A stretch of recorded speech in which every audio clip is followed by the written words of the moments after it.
The best leaders will ask good questions, will surround themselves with other people who are smarter than them, and engage and recognize that good ideas and ways of doing things will not just originate from them. But that doesn't make them any less of a leader. It's not a sign of weakness when you ask a question or you let somebody else take the glory or you let somebody else's idea win. It's a sign that you acknowledge the reality that no one human being can ever have all the answers or all of the information. And it's okay to let other people shine as well.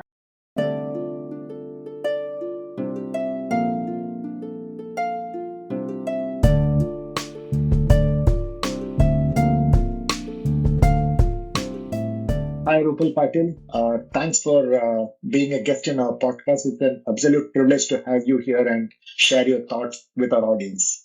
It's a privilege for me as well, Swami. I really appreciate the invitation to be chatting with you. Thanks. I will straight away dive into the chat. And the first thing I found really interesting, Rupal, is your backstory, right? Being a immigrant, the kind of background that you come from, uh, I think it instills a lot of values in what you do. And talk to me about some of the things that it built into what you do in your life today, and how it has shaped up the values in your life. Okay. Oh gosh. Well, I think sort of any conversation around my backstory would first have to start with my family. So I come from a Gujarati family. My parents both moved to America. Sorry, before any of us were born. So they brought up me and my three siblings in New York.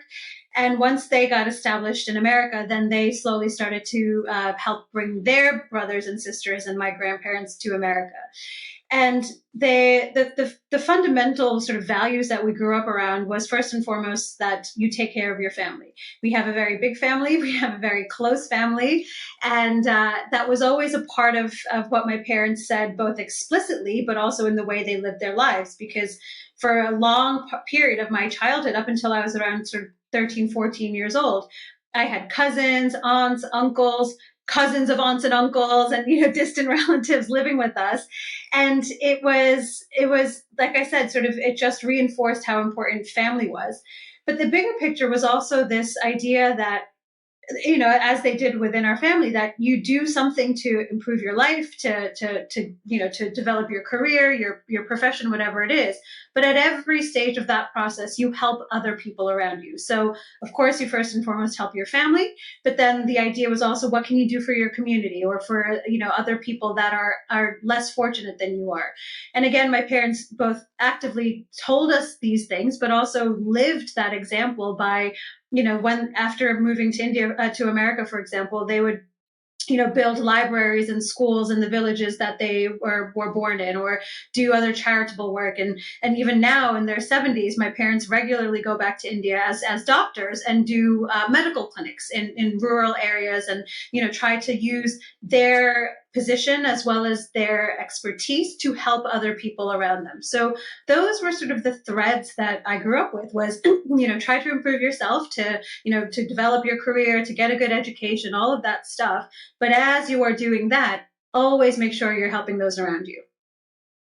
Brilliant.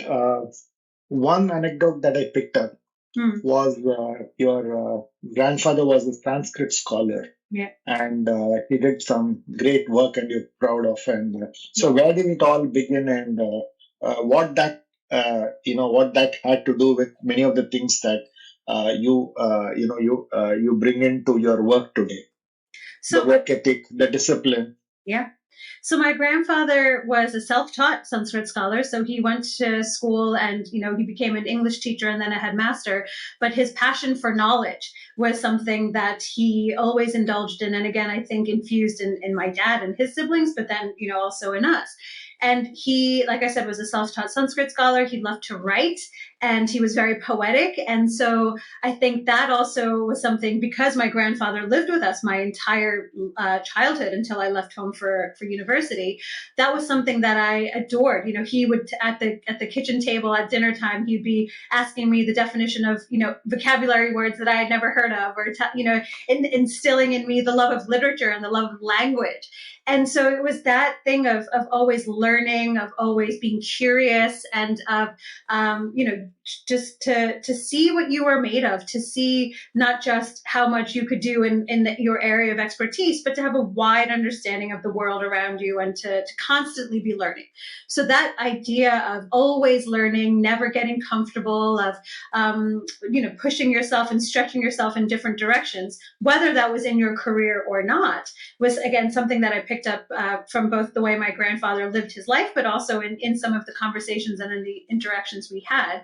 And it's been such a gift, because I have that love of learning, and that of constantly sort of stretching myself in new directions and trying different things, and not getting comfortable, because I think it's kept things very interesting for me.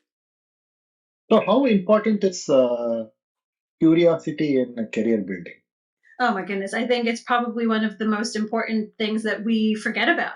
So for many people, there's, sort of a set path that someone puts out in front of you, whether it's your society or your family or your peer group. And you think, okay, well, you go to university, you get a good degree, then you get maybe a further degree, you get a job at a prestigious corporation, and then you stay there forever, and then you retire, right? That's sort of the traditional path that many people find themselves on. And that's fine. It can work as long as it's in alignment with what you care about, and you enjoy the work you're doing, and you feel it allows you to live your values on a regular basis. But for many people, because that path is often something that is given to them or dictated to them, at some point they find there's a tension that, either they're unhappy, or they feel they're burning out, or they feel that, they've been chasing this dream that was never their dream to begin with.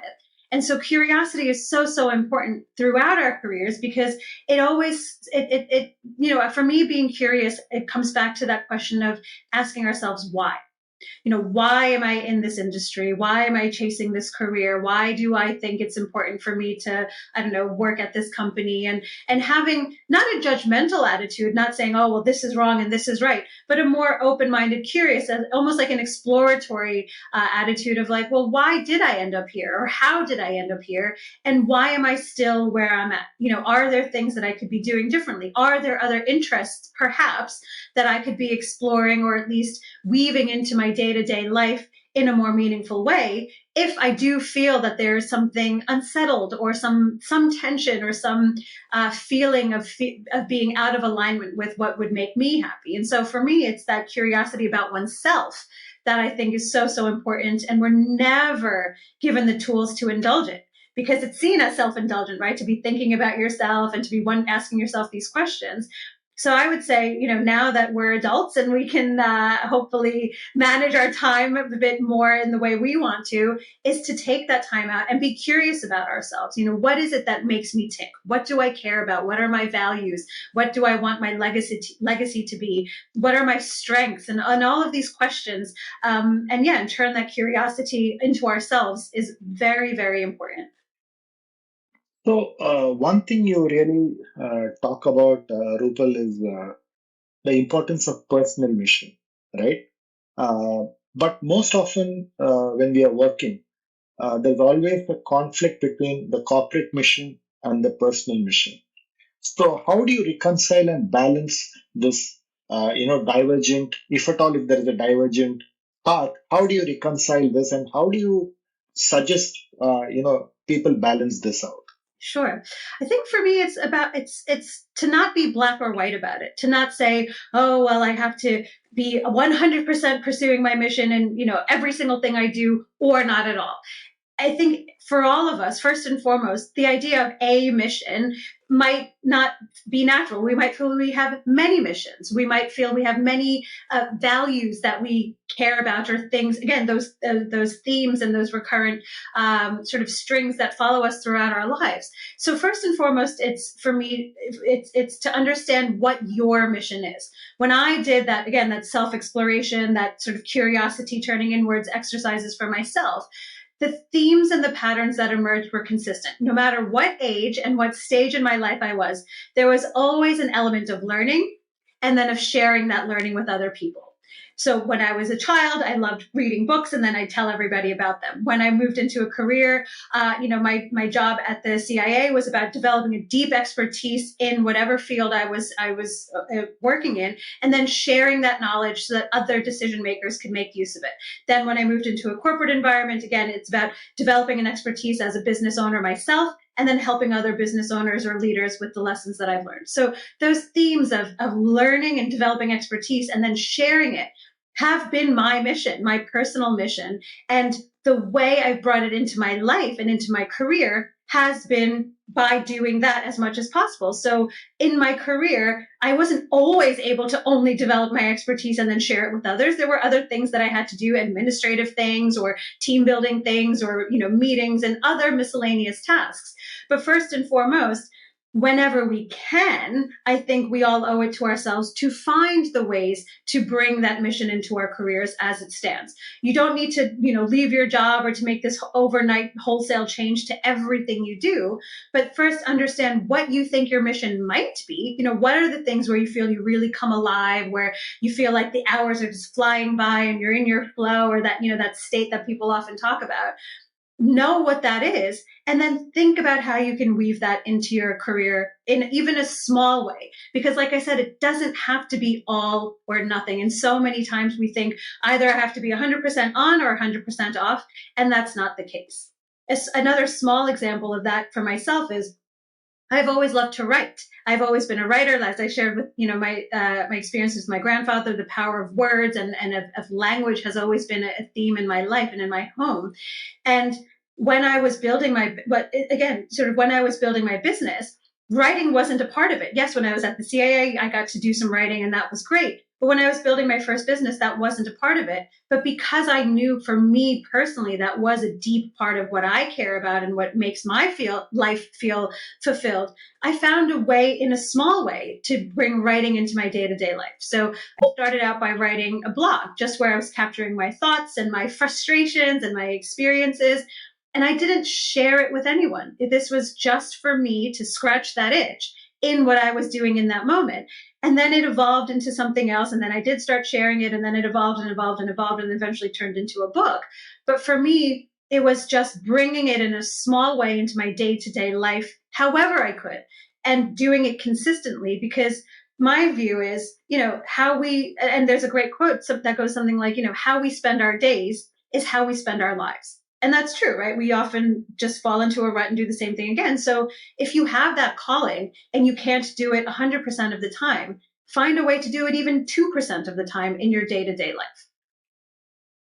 Brilliant. So when you went into work into the CIA, you had to rewire your body and mind to the way the work was done there. So what did you have to rewire, and how was that learning very, very important for the rest of your life? Yeah. I think so, as with all organizations, the CIA has a certain way of doing things. So the mental rewiring wasn't about adopting a certain way of thinking, but it was as absorbing a different approach to how we think about things. Because there are frameworks and methodologies, and again, the problems and the challenges that we were called to weigh in on are so complex, are so multifaceted. And so, it was from the intellectual standpoint, it was, this is the way that these are the frameworks that we use to help make sense of these big very complex problems. These are some of the ways that we communicate, that we had a CIA style of communicating. So when you are presenting information to the president, for example, there's a very specific, almost journalistic approach that you have to take in your writing. So that was the mechanics, like the technical side of things that had to be wired into me, because of course I had never worked at the CIA before or written for the president before. So it was learning that and getting that, sort of, again, on the job training effectively. And then the physical rewiring was along the lines of my preparation for deploying to hostile environments. So before, I deployed to an active war zone, you do have to do some physical training to make sure that in the worst case scenario, you would be able to, at the very least, try to defend yourself or try to, to get out of the sticky situation. So that, entailed sort of, driving courses and how to escape, get out of a scene very quickly. It was weapons training. And it was all that kind of sort of training that I would hopefully never need to use, but needed to learn so that I could operate safely in a hostile environment. And I think what that helped me bring it into the second part of your question, that approach was, you have to be adaptable. You can't have just one set way of doing things. And that training gives you the fundamental sort of tools that you can rely on. But then when you're actually operating in the field or actually doing a briefing for the president or for a senator, then that training can't anticipate every single scenario you're going to confront. So you use those tools and then you adapt them for the scenario in front of you. And that is a useful lifelong skill for anything, is, have the fundamentals really, really strong, know, the essential skills and the tools that you need. And then when you're in an unfamiliar environment, both in a business context or a professional or personal context, then it's using those same skills and tools and adapting them to the purposes in front of you. So today you are a business advisor. Yeah. You work with corporates. You mentor founders. So what do you think is the difference in the work ethic? You worked in a company that you believe are the best practices that you think can be brought into the corporate world from this experience of yours. So for me, first and foremost, it's a commitment to excellence. Now, a lot of companies say they care about excellence and they have really high standards. They have these beautiful slogans, but oftentimes when you look under the cover or, behind the facade, there's a lot of things slipping through the cracks. And so for me, that excellence comes first and foremost from the values of the organization and how those values are lived every day, and not just, a nice motto to have on a wall. But then the excellence also comes from the people, of course, right? So it's, how are you recruiting? Where are you recruiting from? And then how are you training people? Because, you can have the smartest people from, any Ivy League institution, but they're not going to have the specific skills for that specific role. So you have to train them properly and get them to understand how your specific business operates. And then I think a lot of companies do that well. They'll recruit well and they'll train well. Where so many companies, and this is just as true for smaller, earlier stage startups as it is for multinational companies with tens of thousands of employees, where they really start sort of falling apart is in having the difficult conversations with their workforce. So if you want excellence from people, you can't settle for second best. You can't settle for mediocrity. You can't. Often what I hear from companies is, oh, we have a difficult employee or a difficult team member. We're just going to make them somebody else's problem. This idea of shifting that problem child to somebody else happens everywhere. And I think that's so damaging for the company, of course, because then all of a sudden you have effectively dead weight, sort of weighing you down. It also erodes the morale of the other people who are trying hard, who are giving it their best, who are, sort of the high performers, because they see, oh, well, this person's just, showing up and sort of punching a clock and doing very little else, but they still get a job and they still get paid. So it erodes the morale of the people who are doing their jobs. And then it's also really damaging to the person who is the problem, because if nobody ever sits them down and says, hey, look, this is where you're struggling. This is where we think your performance can improve. And these are the tools that we will give you, or the training we will give you to help you improve on those things. then that person never gets the opportunity to actually do better or become better. So it's not helping anybody by pretending the problem doesn't exist, but so many managers, leaders, etc., don't want to have that difficult conversation because they feel it's awkward, or maybe they're worried about a lawsuit or whatever it is. And so I think it's having the strength of leadership to finally say to somebody, hey, look, this isn't going to work for us anymore. You're not, you're not performing, or this is the problem, and this is, what, and then have a conversation. Don't say, oh, well, this is, it's either you do this or you do that or you're leaving. It's, hey, this is how we see the problem. What do you think about it? Do you also recognize that you are perhaps underperforming? Because sometimes people will, think, oh, well, I haven't been doing my best, but I can get away with it. Or other people just don't know how to do better, and they do need training. They need some mentoring. They need some upskilling, whatever it is. So give them the opportunity to improve. And then if everybody's on the same page about what the problem is and how they can improve it, and then the problem persists, then that's a different conversation, but at least give them the chance to improve. Because like I said, so many companies get this wrong. They have sometimes thousands of people weighing them down across, for the bigger companies where, global and tens of thousands of people. And that's not serving anyone. Like I said, it's not serving the company. It's going to devalue the morale and the reputation of the team members. And it also keeps the person who is the problem child from ever improving themselves. And so they'll always go through life just sort of mediocre. And that, again, is not the way a true leader lets people sort of, operate within their organization. So, how did you have difficult conversations in the CIA, and how can we bring that into a corporate world? So again, it is just having the conversation. It's not overthinking it. There's not like some formula where you say, okay, well, first you say this and then you say that. It's just having a conversation. And it can look like different things in different contexts, but if there is, the one thing that I learned at the CIA, and this is true in this context as well, if there is an elephant in the room, talk about the elephant, right? Because everybody knows it's there. Everybody knows that this person is a problem, or they're talking about them behind their back, or the other team members are saying, grumbling about it. So that exists. Don't pretend it doesn't exist. And that's true also for problems, right? If there's a big problem, don't pretend it doesn't exist and hope it goes away. That's not how it's going to get better. So just have the conversation. And whether it's the line manager or somebody from HR, it's having that frank conversation. And again, doing it in a way that's not, hey, either you do this and you shape up or you ship out. It's more, hey, this is the problem as we see it. Let's be very clear about, look, these were the standards and the expectations that we set up from the outset. And then this is where we feel that there's a bit of a mismatch between what we expect and what you're delivering. Here are some of the ideas we have about how we can close that gap. Do you have any other ideas? And if we, were to go through a program of, I don't know, again, upskilling or training or whatever, are you going to commit to it? Because sometimes people don't want to commit. Sometimes people actually do just want to half-ass it. And then again, if you have that conversation, you'll get an understanding of, does this person want to get better? And can we help them? Or if they don't, then maybe it's time to ask them to leave. And then it's having that second tough conversation of, okay, well, we're going to have to ask you to leave. And so again, it's like I said, it's not all or nothing. It's not, either, one day they're there and they're a problem and the next day they're fired. It's giving people an opportunity to raise their standards and their performance. And then if they don't, then yes, having potentially that conversation to say it's time to go. But also I think it starts even before these difficult conversations arrive. It fundamentally begins with setting the expectations from the beginning and being very clear about, this is what we expect. This is how your performance will be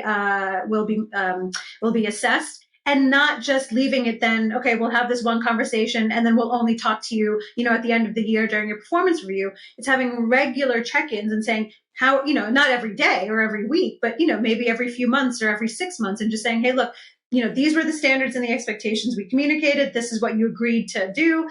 6 months later, how's it all going? Here are some of the challenges, the problems, and again, have that conversation. What do they think are some of the challenges and problems?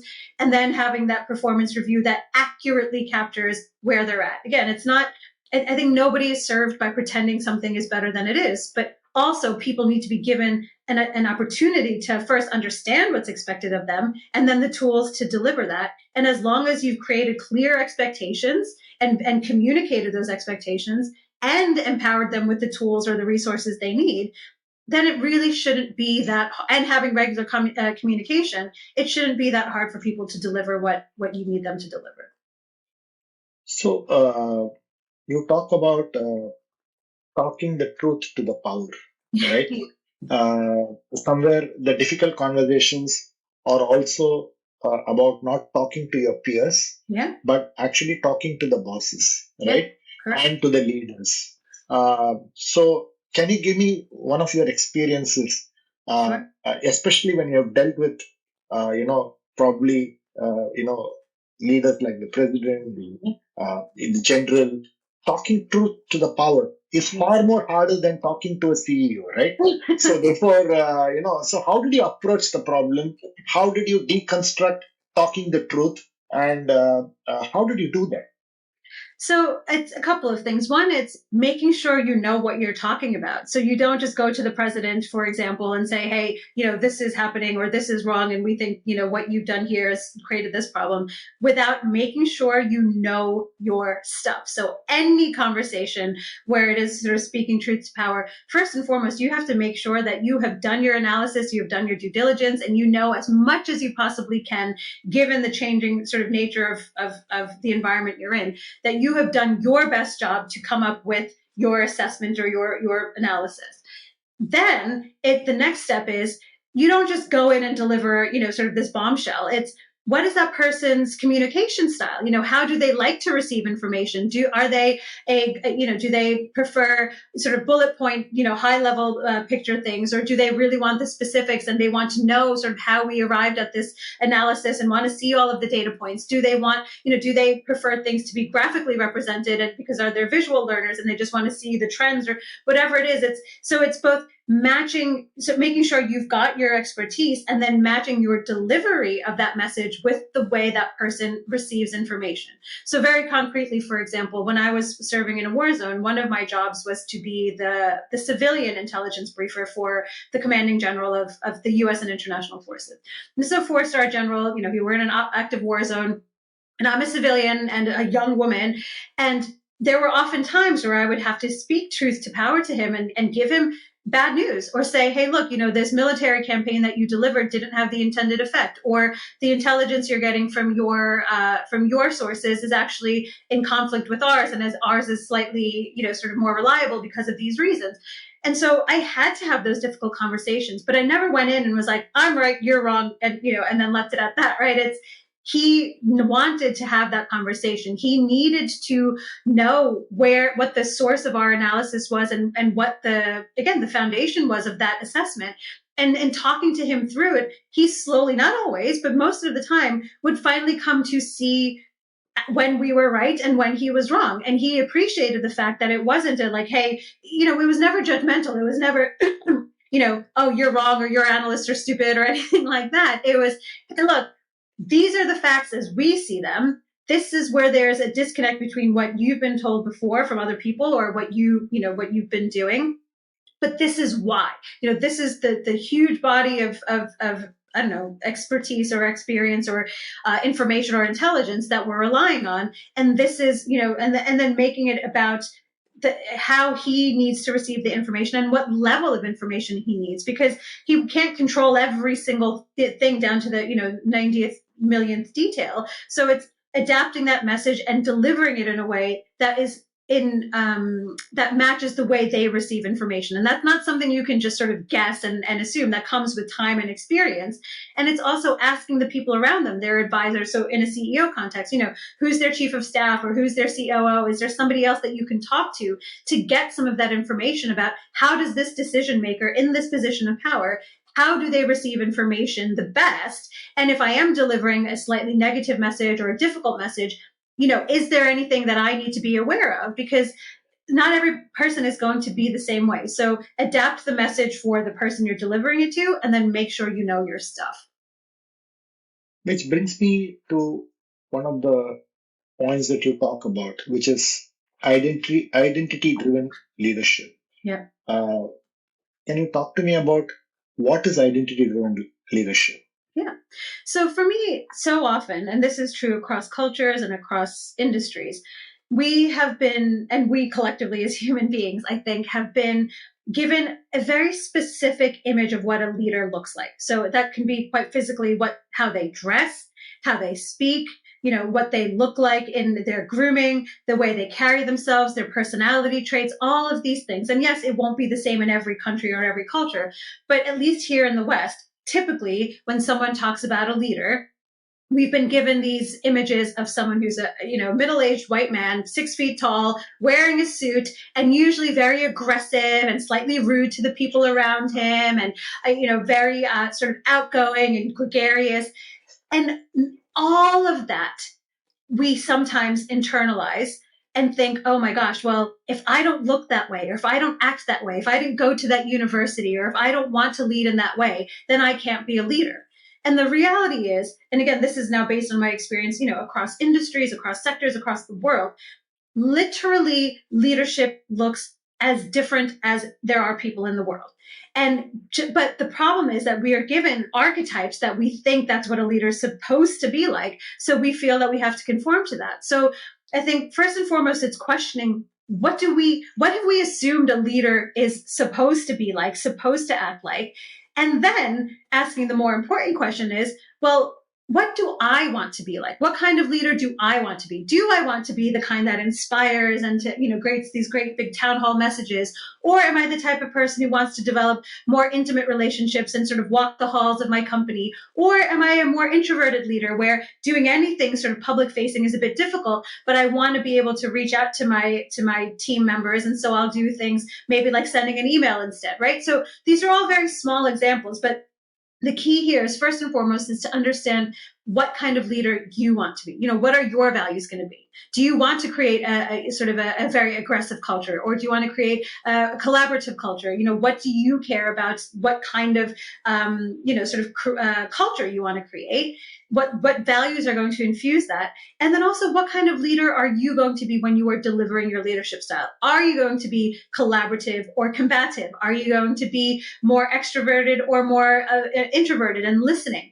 And this is, like I said, the answers to these questions will be different for everybody.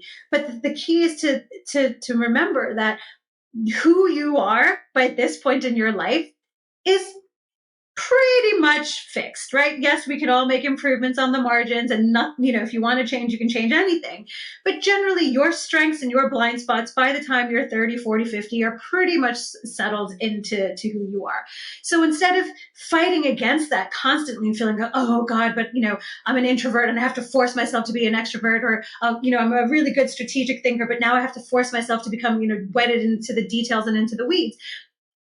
You can do it. But again, that friction and that energy and that effort that goes into becoming someone you're not is wasted energy, because the time it takes you to do that will be time that you can't be the best version of the leader you would naturally be. So if you are more naturally introverted, if you are more naturally collaborative, if you are more naturally anything, then find a way to bring that to the forefront instead of feeling like you have to conform to somebody else's image or the previous CEO's way of doing things, or the way that leaders are in your industry, or whatever that is. Again, question why you think you have to change. And then, yes, sometimes there will be good reasons to potentially change. But a lot of the times we think we do and we don't need to. So understand what your values are, understand what your specific strengths are, and then find a way to weave that in. Again, like we were saying earlier, find a way to weave that into your leadership style, because different people will also resonate with different styles, right? Every human being is different. So not every human being is going to want to be inspired all the time, or not everybody's going to want to, a boss who shouts at them in response to that kind of behavior. It's going to be different. So own who you are, really understand who that is, what your strengths are, what your blind spots are, and then don't be afraid to be that type of a leader. As long as you're not an asshole, don't be a horrible person. But I think, again, fundamentally, if you're even asking yourself these questions, then you're not going to be an asshole, right? So it's okay to be who you are. I give you permission to be the type of leader you want to be and that you would naturally be, instead of conforming to a mold that somebody else has put out there. So what's interesting to me is you also talk about leaders as equals. Yeah. And how do you contrast that with the leaders at the CIA and the leaders in a corporation? how did you see the difference? Yeah. And what is it that you can learn from the CIA, which you can apply it back into the civilian society and the So companies? yeah. So the good thing is that everything that was true at the CIA in this capacity at least is true in a corporate context, in the sense that I saw very hierarchical, very aggressive, terrible leaders at the CIA, and I also saw leaders who did treat other people as equals, who did take responsibility when things went wrong, who did sort of try to protect their team or their people from sort of any fallout or whatever else. And you see that across the board, both in industry and at the CIA. The three sort of the best leaders I worked under at the CIA, again, they were not afraid to be who they were, and they had very different leadership styles from each other. So they didn't worry about conforming to a stereotype. They didn't worry. One of them was my boss when I was operating out in a war zone. And, in a war zone setting, you think, oh gosh, a leader's got to be very aggressive and very dominating and very, I say what goes and you just have to fall in line and do it and be very hierarchical. He was the total opposite. He was the best example I can think of someone who treated everybody as equals. But the thing is, just because you treat people as equals, because we're all equally human beings, doesn't mean that the responsibility is equal. And I think that's the distinction, right? People think, oh, well, if I treat everyone as equals, then all of a sudden I don't have any power. I don't have any authority. No, the buck always stops with you. If you are the CEO, if you are in that case, the chief of station, or if you are the person who's heading that team or that organization, then you're always the final arbiter. You're always the final decision maker. But the way you treat your people doesn't have to be superior. You don't have to always lord that power over others. And I think the best leaders can negotiate that seemingly contradictory way of doing things, but it's not at all, right? You can treat people equal, but still be the boss. And it's okay to acknowledge that sometimes good ideas will come from other people. You don't have to have all the answers. And again, it's these notions that we get from popular culture usually and movies is like, oh, leaders know everything and they make all the decisions and everything has to come from them. Best leaders will ask good questions, will surround themselves with other people who are smarter than them, and engage and recognize that good ideas and ways of doing things will not just originate from them. But that doesn't make them any less of a leader. It's not a sign of weakness when you ask a question or you let somebody else take the glory or you let somebody else's idea win. It's a sign that you acknowledge the reality that no one human being can ever have all the answers or all of the information. And it's okay to let other people shine as well. Your job as a leader is to bring, it sounds a bit cliche, but it is to bring the best out of those around you and then to you don't ever have to take all of the advice you're given. Of course, again, as the leader, you get to decide what you listen to and what you don't, but at least be willing to have that conversation, to invite opposing views, to invite other people to have an opinion about something that might not fit your own. And then you can choose to listen or not listen, but at least that conversation is treating others as equals. And then you can still assert your authority by what you decide to do, because there can only be one decision and you can be the person to make that decision. But the process of getting there can be equal and flat and collaborative and not just, okay, well, you have to do what I say and everything, and ignore everything else. And why do leaders find it difficult to do what you're saying, right? So apparent, right? So you said you had three leaders in CIA whom you worked with different leadership styles, Yeah. and what you're saying is common sense. Yeah. But why is it so difficult to implement it in a work environment? To be honest, and I don't want to reduce anything to one cause, but I think a big part of that is ego. I think a lot of people feel like, oh gosh, if I do something wrong, then it shows that I'm weak. And if I'm weak, then I can't be a leader anymore. And it's this obsession with being right and doing things perfectly and never making a mistake. And again, the reality of life is everyone at every stage of life and careers and all up and down an organization, everyone will screw up at some time. Everyone will.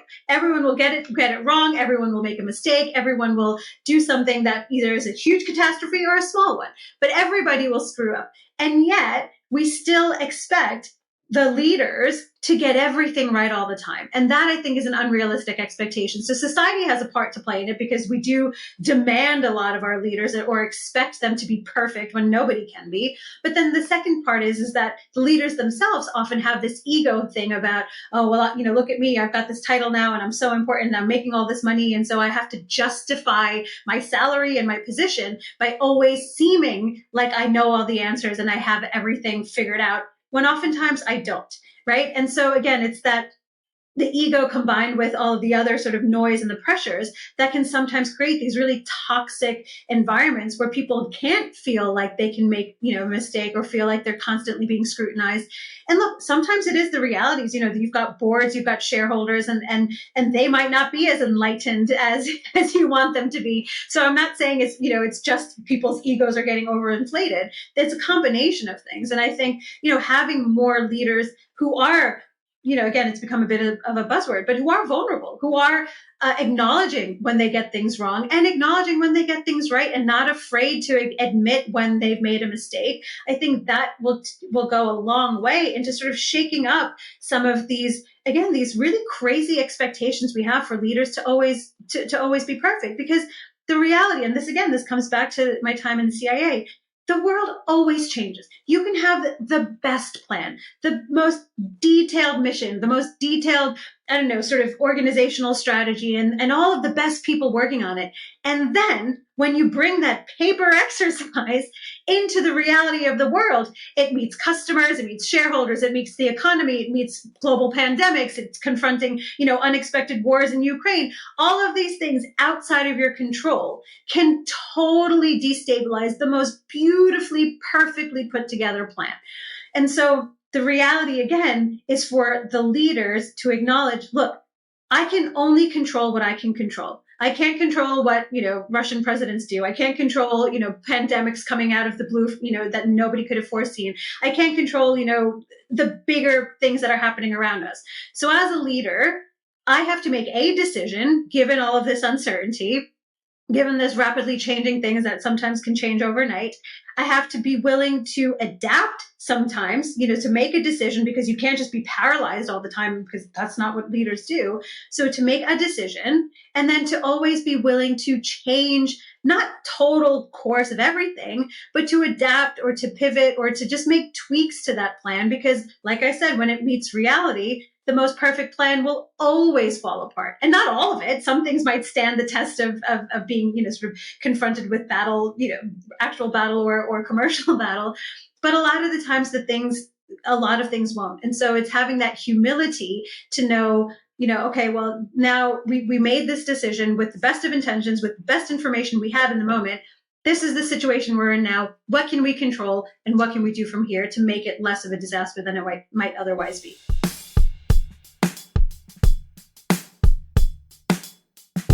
Conforming is a podcast dedicated to decoding people, minds, strategy, and culture. We interview and learn from high performers so that you can apply these lessons on your journey to becoming the knowledge worker athlete you were meant to be. The Conforming podcast is available on all leading podcast players, and if you are interested in revisiting past episodes or taking a look at our show notes from this episode, please visit us at www.conforming.com/blog. And now, back to the show. So, how did the leaders in the CIA handle failure, and what lessons would you tell the CEOs in the corporate world to take those lessons? So it's one, everyone will fail. Everyone will fail. So just acknowledge that you can be the smartest, the best, the most highly credentialed, have all the degrees from all the amazing schools. There will be a time in your career, and again, it might be big or small, but you will fail. Failure is just a part of the universal human experience, right? There's nothing that makes you uniquely cursed or uniquely sort of bad because you failed. That happens to everyone. But again, it's that cliche of, well, what do you do with that failure? So at the CIA, we got many things wrong. Obviously, we couldn't talk about it publicly, but often, the press would try to make things look really, really bad. But when you get something wrong, when there is a failure or a big setback, don't just let it be a failure or setback that sits there and sort of, sucks the life out of you and your company. Again, what can you learn from that failure, right? There's that great, I think it's Churchill quote where it says, never waste a good crisis.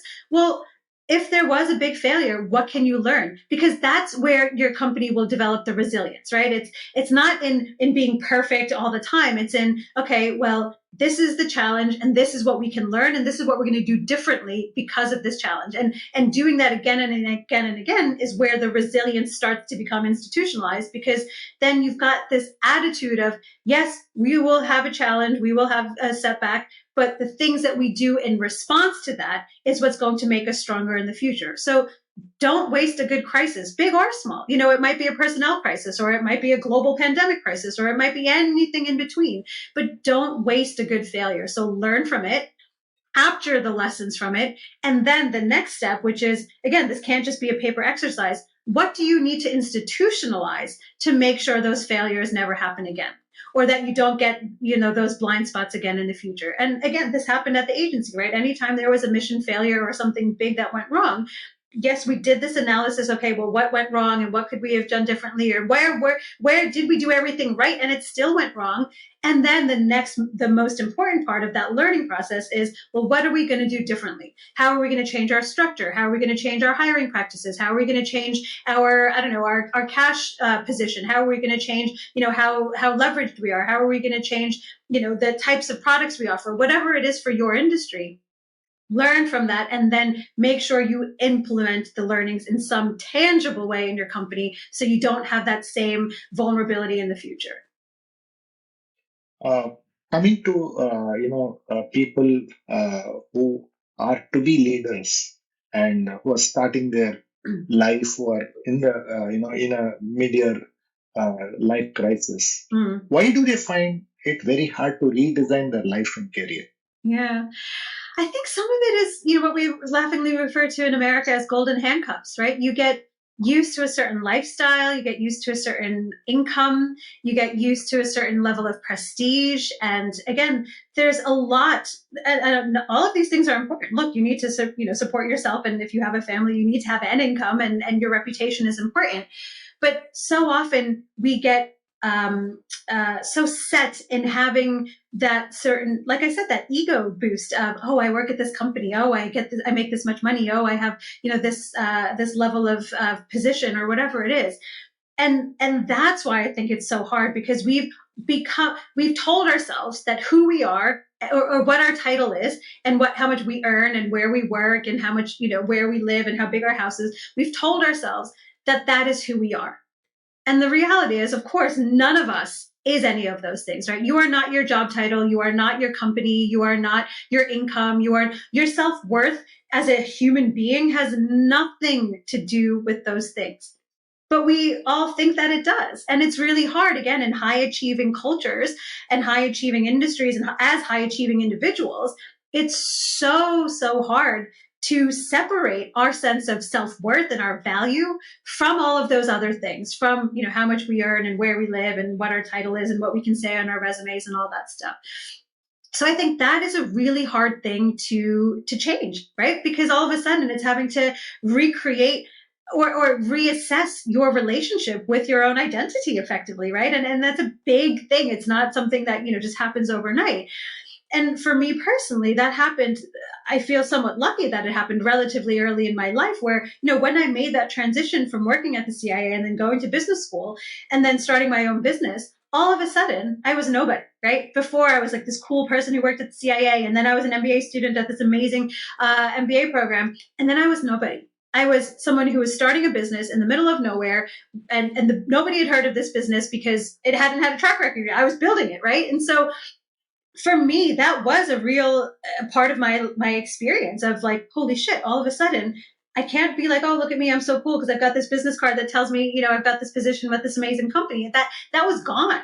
And it was a really difficult internal process to go through of like, oh my gosh, wait, if I'm not a student at a prestigious university or if I'm not working at a prestigious institution, who the hell am I? And that is a scary question to ask. It's probably the scariest question to ask. And it's not an easy process. So I wish I could say, oh, well, I went through this process and after a couple of months, it goes and fits and starts. And even now it's a work in progress. There are still times where I revert back into making that conflation of, well, how much I earn is how much I'm worth, right? And of course, that's not the reality. So all I would say is it takes practice, but you have to ask the question, because for me, the reason I went through that painful process is I didn't want to go through that pain at the end of my life where I look back and think, oh man, I totally screwed this up. Or I was chasing somebody else's dream, or I didn't really tap into the potential that I thought I had, and I was always just doing the safe thing. So again, no value judgment here, right? Both are equally hard, but it's either you feel the pain now or you feel it later. And I would rather feel it now when I can do something about it and change it than later in life where it is too late to change. So is this what you talk about how your family taught you the difference between an absolute life and a relative life? Yeah, in the book, right? exactly. My dad is amazing. He, like his father, has a great way with words. And when I was very young, I remember we were talking in the car. He was driving us to school. And, our drive from our house to my school, we would pass all of these big mansions, huge sprawling homes. And I remember we were in the car and one of us, me or my brothers or somebody, would have said something about this house that we had just passed. And my dad, out of nowhere, I don't know how it just came to him in the moment. He's like, Rupal, it's really important to live an absolute life instead of a relative life. So instead of constantly comparing yourself to this person has this much, or this person has this thing, or they live in this area, or they have this salary, or they have this title, you'll always be worse than somebody. Always. Even at the very, very top, right? There's always going to be someone richer, smarter, more beautiful, more successful, more everything than you. So live an absolute life. And again, it goes back to this idea of, what do you care about? I don't care about big houses, right? But it was one of those things that I had internalized even as a child. Oh, well, you have to have a big house because that shows you make money. And if you make money, that means you're successful. And if you're successful, people will respect you and all of that stuff. But I, as an individual, didn't actually care about that stuff. Even now, I don't care, right? And so again, it goes back to, what do you care about? What are your values? What are the things that you want to be? What kind of person do you want to be? What kind of leader do you want to be? What are the kinds of things you want to do with your life? For some people, earning money is that thing, and that's fine. Again, no value judgment. If all you want to do is be really, really rich, go do that, as long as you're not hurting people and being horrible along the way. But if you don't want to do that, if there are other things, you have that choice. And also, what do you want to have? It's okay to want to have things, right? We all need to live somewhere. We all need to get around from A to B. We all need some things, but you might not want the big mansion or the fancy car or the mega salary, and the things that you actually care about are a bit more modest. So stop getting sucked into that comparisonitis, or, saying, oh, well, this person I work with has this thing, or they've got this holiday home, or, all of those things that we get wrapped up in, and start really focusing on what you care about. For me, I care about financial freedom and independence. So, getting lots of expensive things is actually not in alignment with that. So I'm happy with that, right? I have a big enough home that fits me and my family. I have a car that does the job. And for me, the where I want to splurge is on traveling. I want to take my family around the world. And I would rather have the money and the freedom to do that than any sort of multi-quadrillion dollar home. And that's me. And like I said, no value judgment. Do whatever is important to you. But for me, living an absolute life is what makes me happy. What are my values? What do I want out of this one experience that I will get on earth as who I am right now? What do I care about? And then stop comparing myself to everybody else. Because like I said, there's always going to be so many people who are better, smarter, prettier, more successful, etc. But it doesn't matter because there's only one you. So what you really do is, in the book, you really talk about a methodical way of going through this transformation. Okay?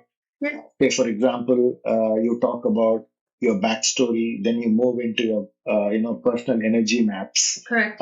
Can you walk us through a couple of steps that probably people will have to do this, because being realistic is very hard, right? Yeah. So and you outline it very beautifully in the book. So can you walk us through the couple of steps that people need to go through to come to a conclusion that this is exactly what I enjoy and this is what fulfills me? Sure. So I would say give yourself time. All of these questions, the self-reflection, the self-curiosity is not something you can do while you're commuting or on your lunch break or, in between phone calls or whatever. Give yourself any time you have a big question and a new question, perhaps. Many of these questions will be new to you. Give yourself time and solitude. So quite literally go somewhere where there are no distractions, no phones, no pings of your email or alerts going off, etc., and just be with yourself. And the first step that I think is, and there's no right or wrong way to do this, write down your life story. And that can start at any point in your life. You decide, I'm not going to, it's not important where you start, but whatever that means to you, what is your life story? Your backstory, right? And some of the questions that will help maybe guide this process, I do outline in the book, but it's things like, what were the times in your life, in every aspect of your life, personal, professional, at home, at school, at university, wherever, but just those highlight moments where you were in your flow, or you remember being so happy or so fulfilled and so alive.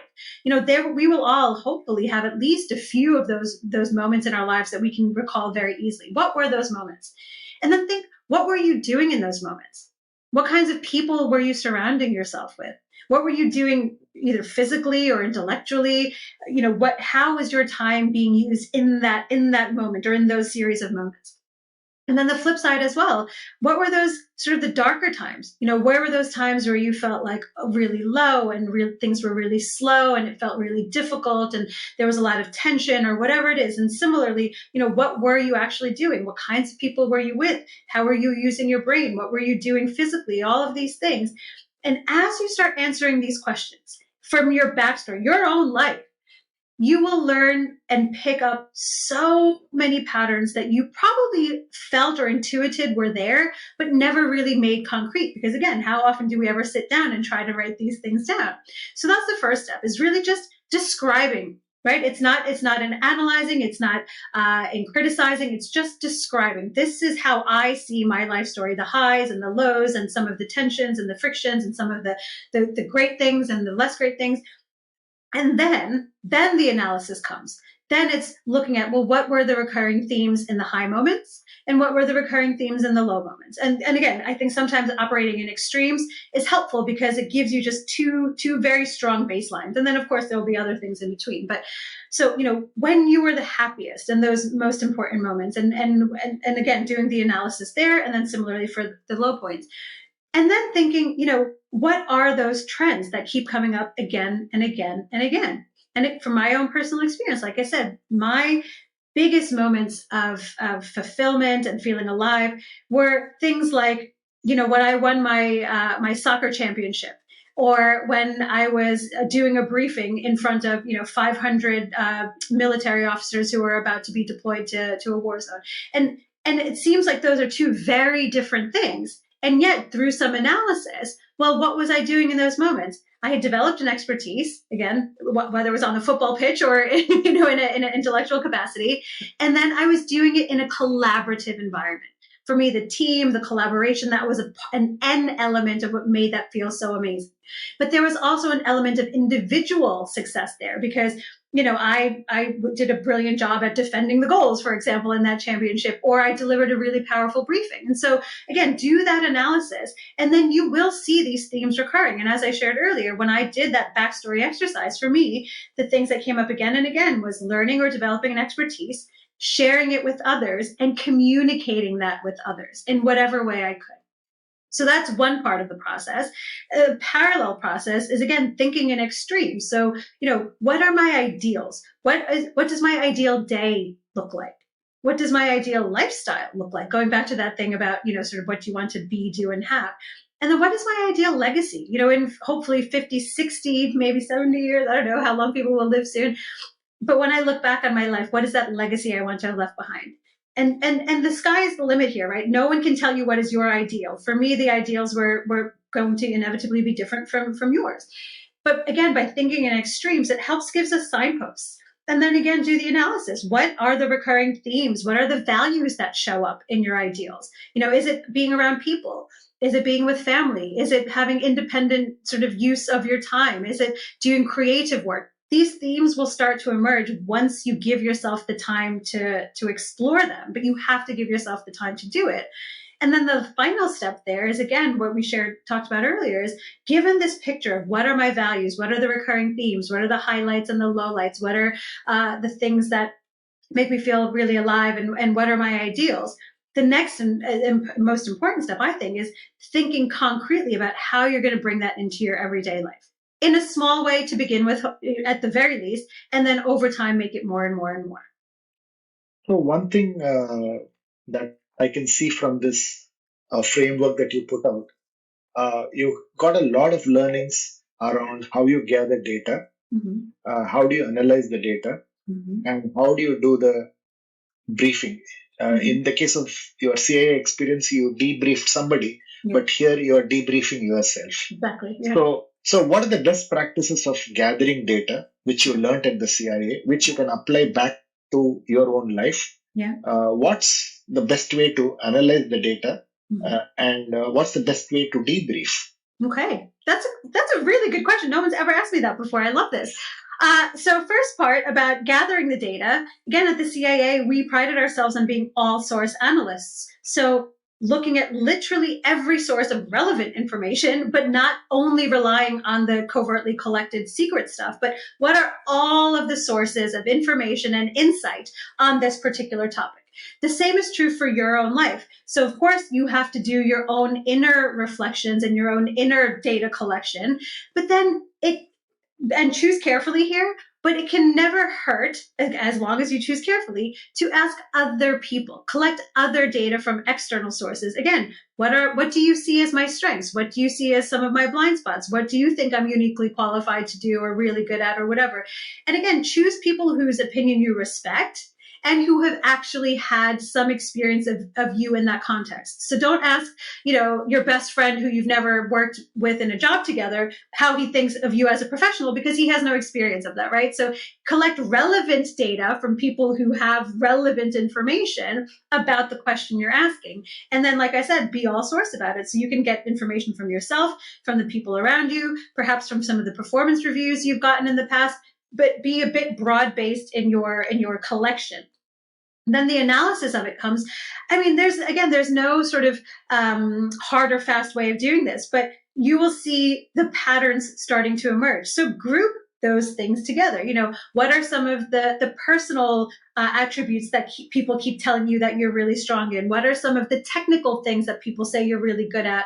And again, just group things together. And then it's another conversation with yourself of like, this feels right intuitively, this collection of things that people have told me, or this emerging pattern that I'm seeing, it starts to feel right. And then you dig into it a little bit more. And again, that goes back to that process of, okay, internal reflection, external sort of sense checking, etc. But it's an iterative process. It's not like you do it once and then it stays, like that forever. So that's the data, the collection and the analysis.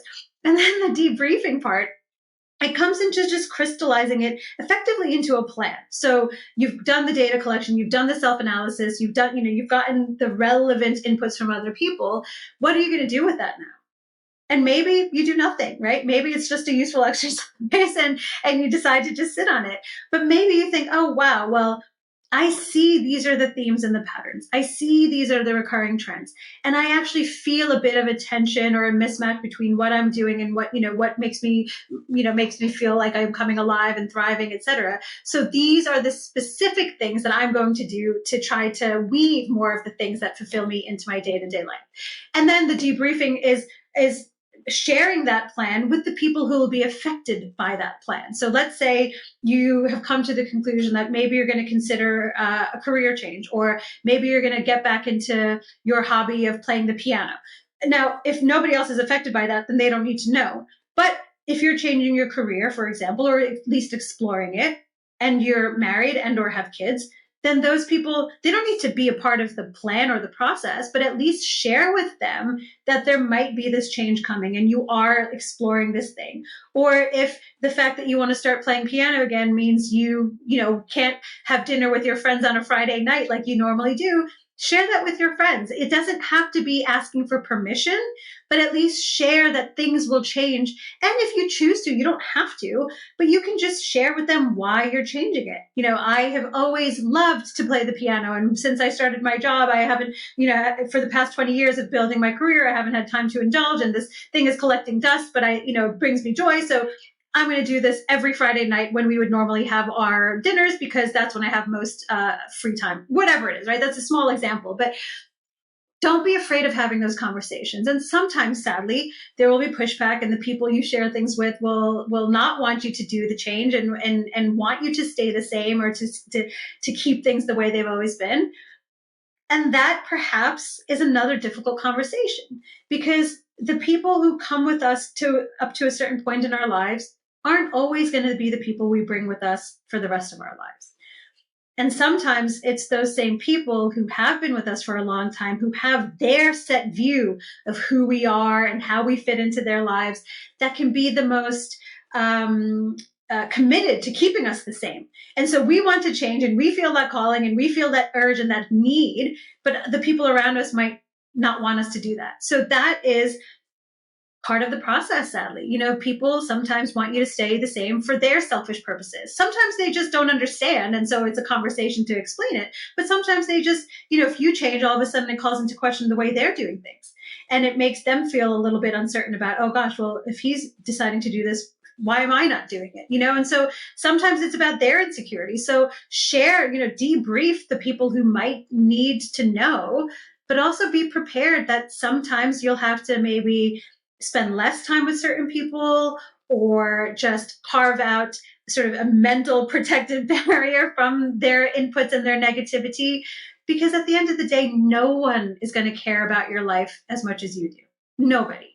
And nobody can live it for you the way you want it to do it. So don't be afraid to say no to some people, or to spend less time, or to carve them out entirely from your life if it comes to that, even if they've been with you your whole life. It's not a nice thing to say, but it is the reality, because they will either be pulling you forward and towards this thing, this change, this dream, ambition, whatever, or it'll be holding you back. And you don't have time for people to be holding you back. So on that note, I'm going to be asking you a couple of rapid fire questions. Hey. So what does success mean to you? Success means living my life on my terms, as long as I'm not hurting anybody else. Brilliant. What is one piece of advice, best piece of advice that you ever got? I think it's that one from my father earlier about living an absolute life and not a relative life. It's probably the hardest piece of advice I've ever gotten, but it is by far the best. What would you give as an advice to an 18-year-old who's studying in a university today? I would say be open, but also be careful about the inputs you let in. So that's the people, the ideas, all of that kind of stuff. But the world is an amazing place. So if you think you want to do just one thing, that's fine. Be focused, but also at least be curious about other things and have an awareness of other things, because you never know where you're going to get your next big idea or your passion. So have a focus, but also be open. Great. What's one thing that you believe in that others don't agree with you on? I think it might be this, what we shared sort of in the last question about curating the people you have around you, right? Because it's not a nice, polite thing to say, oh, you've been my best friend for so long, but now, I've sort of moved on. But I think it's probably that. It's not everybody who's in your life and has been in it for a long time deserves to stay in it for a long time. Some people do, but not everybody does. If you were to invite, 4 people or 5 people for your dream dinner, who would they be and why? I would want to invite the women in my family. So my maternal and paternal grandmothers, great-grandmothers, and up to however many generations I could go back. Because I feel such a deep sense of debt to my ancestors, and I have no idea what they were like. I know they grew up probably very poor, and they all grew up in various parts of Gujarat. But I want to know about their stories. What were they like as people? What were their ambitions and their dreams, to the extent that they even had them or allowed themselves to have them? But it's particularly for the women. I would love to talk to them and know where I come from, and what values that I still have that they had themselves. Brilliant. Now that you know about the Contra Minds podcast, Yeah. if you were to recommend a guest, Yeah. who would you think you want us to be a part of Contra Minds podcast as a guest? Who would you think is a good guest? What would the criteria be? The criteria would be, if you were listening, you could say that this is one person I want to listen to, but I never have had a chance to listen to this person in this podcast. Okay. In any podcast. Okay. So Somebody who you may admire, somebody who you get inspired. Mm-hmm. And that's really what the idea is. Amazing. So it's no one famous, and I hope she doesn't hate me for her name, but it's a woman who is here in the UK who practices as a doula. So a doula is, for most people don't know what that is, a doula is another birth partner who helps women go through the process of childbirth. And it's sort of like a midwife, but it's a little bit different. Anyway, this woman who I'm thinking of, her name is Marie, and she is amazing. And the reason I think more people need to hear from her is because she has a real deep sense of intuition around humanity and around people's sort of powers as human beings, but is also very scientific in her views on things like neuroscience and childbirth, and the combination of intuition and learning that she brings to her work is really, really powerful and transformative. It's not something that a lot of people talk about, but she is an expert in sort of in women's health, but also in things like what was it? It's sort of like menopause as well as childbirth and everything having to do with women and their bodies. And she brings this great combination of science as well as intuition. So yeah, she's brilliant. And I could talk to her. Thanks. Brilliant. Thanks. I think that'll be great. Yeah. It was a fantastic conversation. I think what I really heard in the last hour or so was this whole thing about being authentic, mm-hmm. being completely realistic about what you enjoy, what fulfills you, yeah. building your own personal roadmap. Yeah. And that's refreshing. And thanks a lot for sharing your thoughts. And it was a brilliant conversation. It was an absolute pleasure. And I could have continued chatting with you all afternoon. So thank you for being such a wonderful host. Thanks.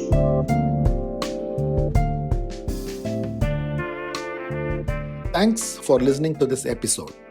For selected links and detailed show notes, visit www.contraminds.com/blog. Follow ContraMinds on social media and let us know who you would like to see next on the podcast. If you're listening to ContraMinds on Apple Podcasts, do share your comments and give us a rating.